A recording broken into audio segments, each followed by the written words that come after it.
Cette année, en 2018, j'ai eu l'honneur de présenter à Chicago, pendant le congrès de l'ASCO, la grande étude française PRODIGE-7 qui randomisait donc la CHIP, c'est-à-dire tirait au sort la CHIP parmi les patients qui étaient porteurs d'une carcinose péritonéale d'origine colorectale.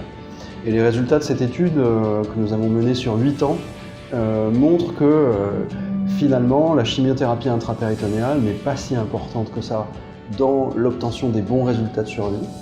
Et de façon au début un peu décevante pour nous, mais avec un bon bénéfice pour les patients, nous avons constaté que la survie était aussi bonne quand on faisait la CHIP que quand on ne la faisait pas. Et c'était un résultat un petit peu inattendu, puisqu'on pensait que la CHIP allait améliorer la survie de ces patients.